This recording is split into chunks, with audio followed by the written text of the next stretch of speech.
Well, what is going on YouTube? Welcome back to A Therapeutic Edge. Thank you so much for joining me today. On the table in front of us today, we have got something from Petrified Fish. Now, I have not had a Petrified Fish knife before. I've seen other channels review them, so I figured I would reach out to Amazon and order me one and see what I thought. This is the PF919, and I love this blade shape. I really, really do. Now, this is a budget knife in many ways. This thing's about 35 bucks, and that is, budgety, right? It is. There are a number of knives that are selling for that in this price range. This has ceramic bearings, D2 steel, a really lovely and well milled G10 set of scales on it, and blue liners. Not my favorite, but they're not shiny, sort of noticeable blue. It's sort of a low-key accent, which makes the knife seem very, very nice. There's a G10 backspacer, which is very cool. I really like this thing. It has a lanyard spot, if you're into it. Now, unfortunately, it is a big enough knife, but the handle shape, particularly right here, doesn't do me a service. Now, I can squeeze my hand into that spot, but the truth is that I am much more comfortable holding it a little further back, which puts my pinky right over this lip. Is that a deal breaker? No, but it is something to be aware of if you have big hands like I do.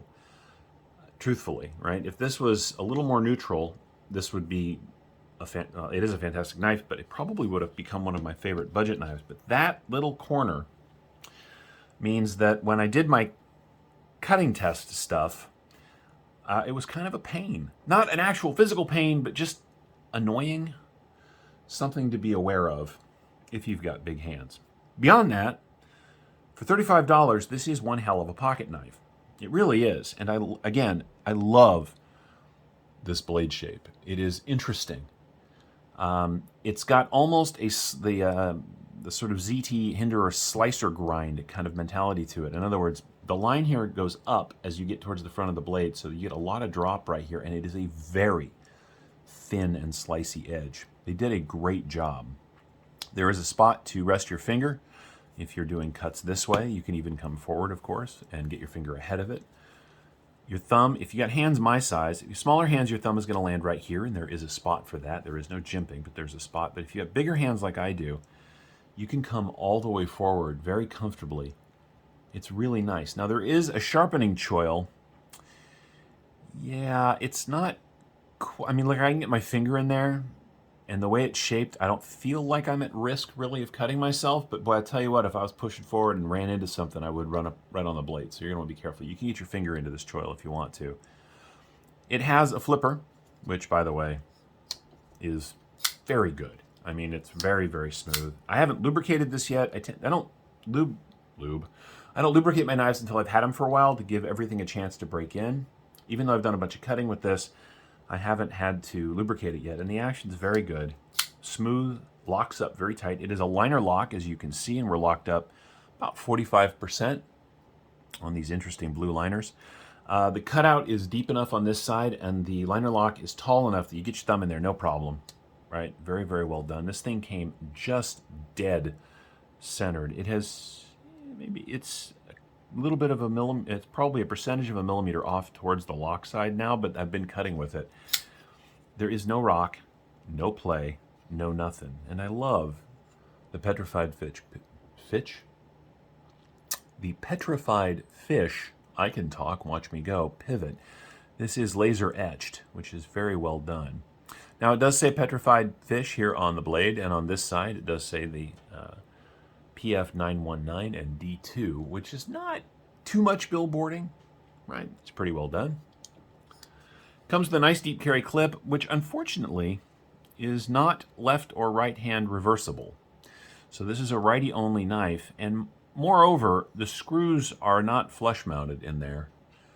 So if you're wearing thick jeans, it slides easily up to the first screw, and then it can kind of hang up. Now, for most pants and most people, it's not going to be an issue. This is a plenty tall clip. Speaking of which, it's pretty noticeable, right? It's just stamped steel. It's got good ramp and good spring. I mean, you can get in and out really easy, but it is very tall. And so you know, I cut with this thing for about a half hour while I was testing, and I started to notice it right across here. And you might too. But again, it's a $35 knife. The G10 is, well, the milling is interesting. On this side, there is very, very noticeable grooves. Can you see that? Is that going to show up? Yeah, there we go.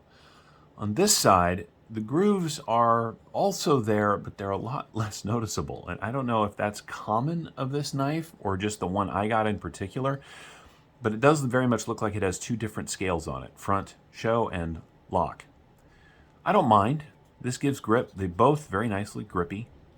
It's just interesting that they don't quite match. They are milled out to some shape, so they're not slab side. Your fingers roll up. Again, that knot is really, the bump is kind of a pain in the butt. But anyway, your fingers roll up very nicely, and of course, as I said, your thumb lands very naturally in a couple of spots here. It's really well done. Let's do some size. Well, before we do that, my goodness, let's get some specs out of the way. There's a lot of blade here, which is really nice. The knife is not super long, but it does come all the way out at the end, but you can't get to it, which is a nice touch because the backspacer, which is also G10, comes up just far enough to lock in the tip of the blade, which is very well done. Oh, and you can Spidey flick this thing like crazy with that deployment hole. You get 3.5 inches of cutting on just at 3.5 inches. If we go to the point right here, just at 3.5 inches. So you get as much cutting as you get blade, but because of the way the scales are shaped, it does come back. And again, you get a sharpening choil, and there is, yeah, there's a little bit of a smile right there. So they should have stopped sharpening just a little bit farther forward of the plunge, but whatever. Again, $35 knife. So 3.5 inches of cutting, and I want to point out, look at that tip. I'll tell you what, if you are arguing with something and you need to give something a little bit of a poke, this is a very pokey knife. It's also very slicey. All right, so 3.5 inches of cutting. You get all the way to the back here. You get just over 4 inches of handle. But again, you get 1, 2, 3 1/4 inches before this swell, and then the rest of the handle. If these were shiny silver liners, I would take this thing to a grinder and plane that off. But my feeling is if I do that, I'm going to end up with a shiny white spot, and I'm not going to do it.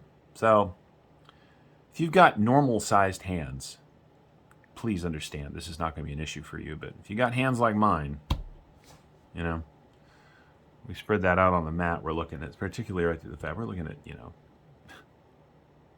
yeah, just shy of 4 inches. I got a lot of hand. It's kind of annoying. The knife itself is 8 1/4 inches overall, a little bit over. It's a great knife. It really is. I very much enjoy it. I'm going to order different ones in the $35 range, and I do like to review budget stuff. It's very good. I mean, ceramic bearings, D2 steel, G10, well done liners, nice pocket clip. There's enough knife here to inspire me to bring more of these onto the channel.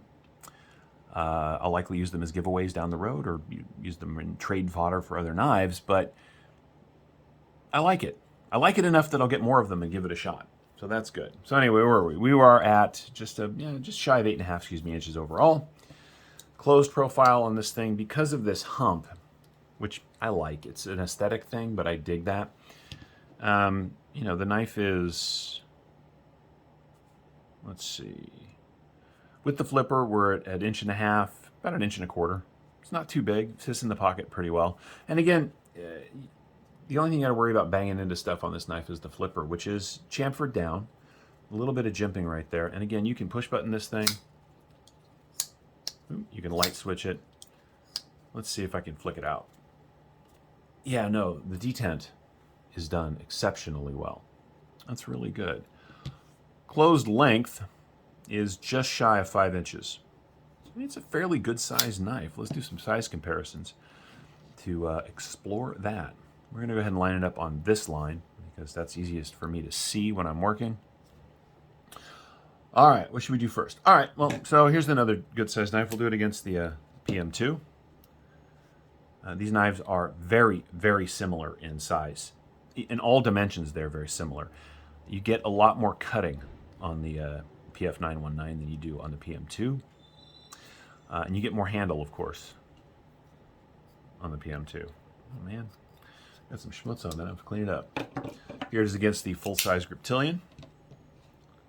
Full-size Griptilian has less of everything. It is just a slightly smaller knife than the PF919. Here it is against the Delica. I really like this knife. I really do. And as you can see, it's much larger than the Delica. And here it is against the 943. And again, it's just bigger all the way around. But these are my smaller knife comparison tools, right? So if this or this are your ideal EDC size, the PF919 is going to be too big. However, if the PM2 is more your size or style, or if something like this is more your size and style, this is the 560 Freak, then the Petrified Fish is going to be right up your alley for a lot less money. So that's up to you. I really like it. I do. I really like this knife. Let me rephrase that. I really like this knife because of what it represents. This is really good build quality, good materials. It is a thoughtfully designed knife with no noticeable and obvious flaws, except for just a little bit of a smile right here. This thing came dead centered, no marks on the blade, no issues at all with the construction. This particular model just isn't that comfortable in my hand. So, like I said, I'm going to get more of these and give it a shot.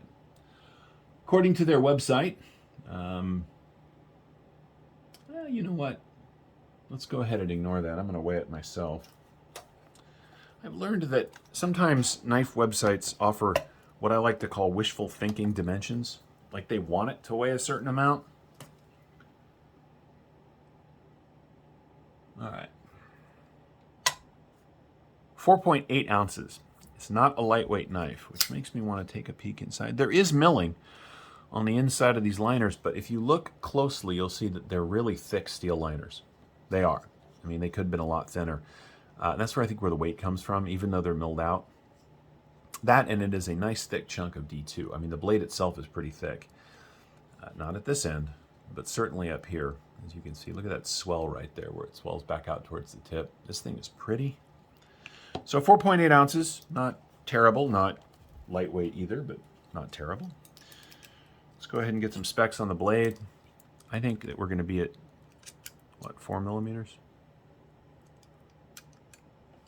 3.87, 3.8, yeah, we'll call it 3.87 millimeters, which is pretty good. The website has it listed at 3.8, but again, you know, this is a $20 set of calipers from Amazon. It is entirely possible that it is 3.8 millimeters. Action's very good. It does need some lube at this point. You can hear it sliding a little bit on the ceramic ball bearings. But really, this is a great knife for 35 bucks. And that is where we're going to wrap this up. Petrified Fish has impressed me enough that I will get more of them. If you're interested in this knife, I will put a link in the description to the Amazon spot where I grabbed it from. Feel free to grab one for yourselves and let me know what you think. I'd love to hear about that. In the meantime, thank you so much for watching. We're going to go ahead and move on. I'll see you guys in the next video. Take care.